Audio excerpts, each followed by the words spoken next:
this stage, you guys are really getting some chops here with chemical reactions. All right, so let's just take a minute and kind of review all the skills that you've built up over the last week or so. I mean, first of all, I could say a chemical reaction in words, and you could take the words and translate that into a chemical equation.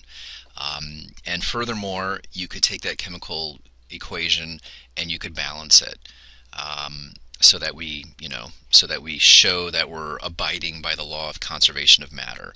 And then, and furthermore, you could even classify that reaction into one of the 5 reaction types that we've discussed. So for example, if I said methane is involved in a combustion reaction, you could, methane is CH4, and because you know what a combustion reaction involves, you'd say, well, let's see, CH4 plus O2, oxygen, reacts to form carbon dioxide and water. And so that's pretty cool. Like maybe a couple weeks ago, you wouldn't have known quite where to start with that, but now you're getting really good at that. So at this point, we are ready to take the next step and go a little deeper in our understanding of what's going on with a chemical reaction. So I have a definition up here, and you have a hard copy of this in your notes, but just to review, chemical reactions are that's the process of transforming one type of matter into another type of matter. So whereas, before a reaction takes place, you have, a couple of compounds, let's say, called the reactants, and then when a reaction occurs with those compounds, you transform those compounds into new compounds, which are called products. Now, at a more nuts and bolts level, because that's kind of the first part of the definition is sort of the high and lofty description of what a chemical reaction is, but kind of at the ground level, what this is it's the breaking of chemical bonds among the reactant compounds, and then to form new compounds, to form our products, you have to create new chemical bonds. And so in order to get a working understanding of what that means, we're going to be working on a series of exercises over the next couple of days that require these 4 steps. Okay, and the good news is that you already know how to do 2 out of the 4, so we're already halfway there. All right, so first we've got to be able to convert word equations to balanced chemical equations. Well, I mean, duh, that's old hat, right? It's almost getting boring. We're so good at it. Then we need to be able to restate that balanced chemical reaction in terms of the number of reactant and product molecules involved. Okay, so that's a little bit of a new thing, but but very simple, I think you'll see. Then we need to be able to draw structural formulas for all reactant and product compounds. All right. We already know how to do structural formulas, so that's something that we can check off. And then the 4th thing is another new thing. We need to be able to identify the unique types of chemical bonds on both the reactant side and the product side. Okay, and if we can do all of those 4 things, I think we can be assured that we're deepening our understanding of what chemical reactions, what's going on. Okay. As a simple example, let's do the following. Okay, hydrogen gas reacts with oxygen gas to form water. All right, so we know that hydrogen gas is H2, oxygen gas is O2, and when they react, they can form water, and then we need to balance that chemical equation. So we need a 2 there and a 2 there.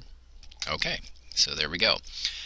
So let's go down to our checklist again, convert each word equation to a balanced chemical equation. Okay, we know how to do that. Now, let's try number 2. We need to restate this reaction in terms of the number of reactant and product molecules that are involved. All right, let's see if we can do that. Okay, so if I were to, if we wanted to describe in words at a little bit more detailed level what's really happening here, we would say the following. The 2 coefficient is interpreted as meaning that 2 molecules, I'm going to abbreviate, of hydrogen react with 1 molecule of oxygen to form 1 molecule. Oh, I'm sorry. My bad. Hopefully you caught that if you're following along. 2 molecules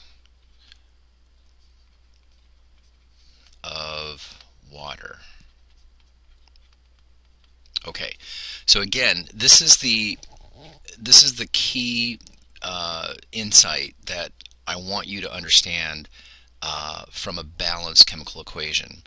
The coefficients are telling you the numbers of each molecule or compound that are involved in the reaction. So in this case, it takes 2 molecules of hydrogen to react with 1 molecule of oxygen, and when those 3 molecules, like collide and bonds break and they rearrange themselves, what you get at the end are 2 molecules of water. Okay, so that's what the coefficients are really telling you, and that's what I'm trying to get across here. Okay, then let's draw the structural formulas for all the reactant and product molecules. All right.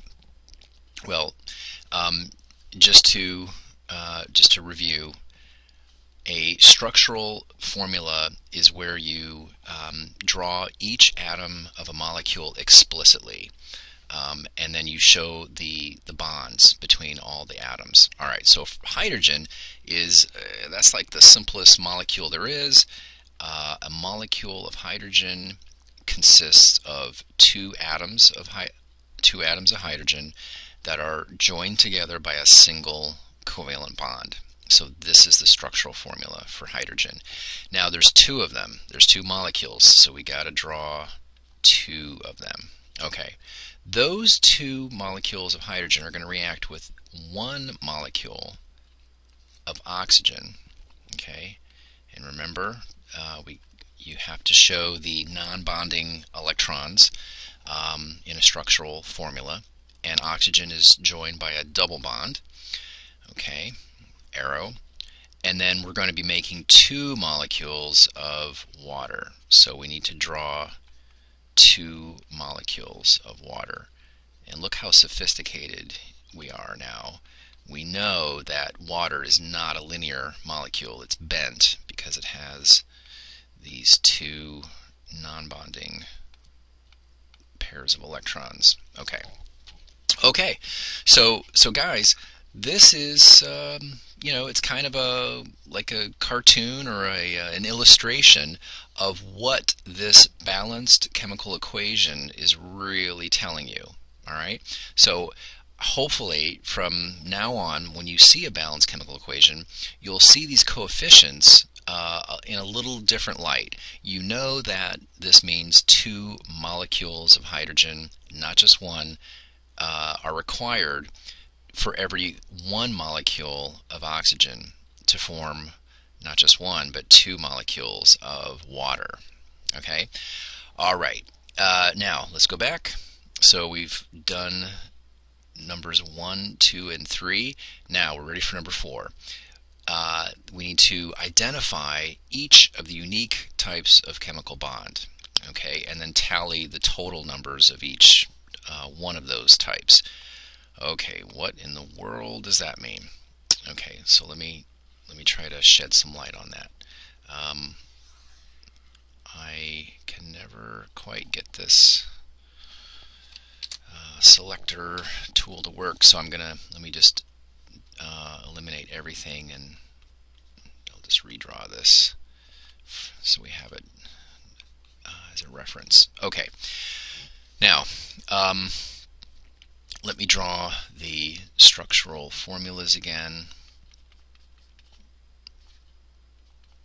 Sorry about the having to redraw this.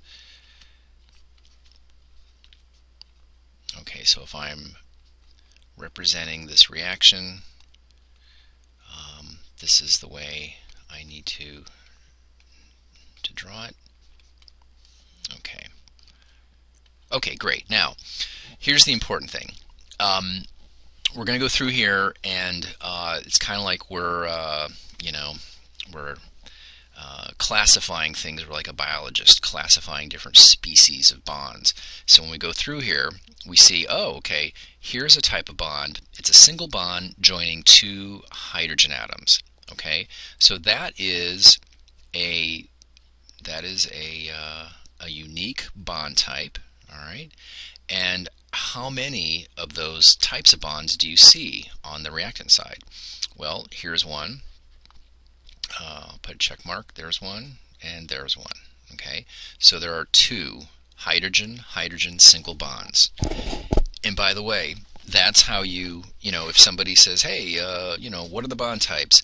That's how you say it. You say, element, element, and then the bond type. So in this case, it's hydrogen-hydrogen single bond, as opposed to this type of bond. All right, so this would be a second type of bond. It is an oxygen-oxygen double bond. All right, so I'm going to list that here. And we have only one of those. Okay, now moving on to the product side, here we find yet a third type of chemical bond. And this is a bond that joins a hydrogen atom to an oxygen atom. And we have not one, not two, but we have a total of 4 of those types of bonds. All right, so I'm going to list that here, and you'll see what I'm doing in a minute.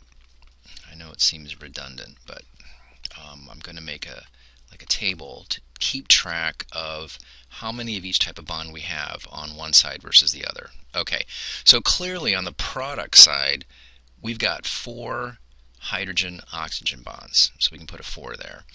Over here on the reactant side, that type of bond didn't exist yet. Okay, so we had 0. Back to the product side. After the reaction has occurred, we do not find any hydrogen-hydrogen single bonds. Whoa, what was I thinking? I hope you caught that error. I inadvertently drew an oxygen-hydrogen double bond. Oh, there, I did it again. Okay, let's try that a third time. Okay, beg your pardon. All right, and on the product side, the oxygen-oxygen double bonds have disappeared. Okay, so notice what is happening during this chemical reaction. Okay, bonds are being broken. So this bond, and this bond, they are all being broken, and then you have like 4 hydrogen atoms that are kind of flying around, and 2 oxygen atoms that are buzzing around, and they recombine in a different way to form 2 molecules of water, and in the process they form 4 new hydrogen-oxygen bonds. Okay, so this is the kind of analysis that we need to be able to do given a broad range of different chemical reactions. So this is sort of the the initial presentation, and now on the next video I'm going to give you another chemical reaction and have you go through these same steps to see how we do. Okay, great, thanks. See you at the next one.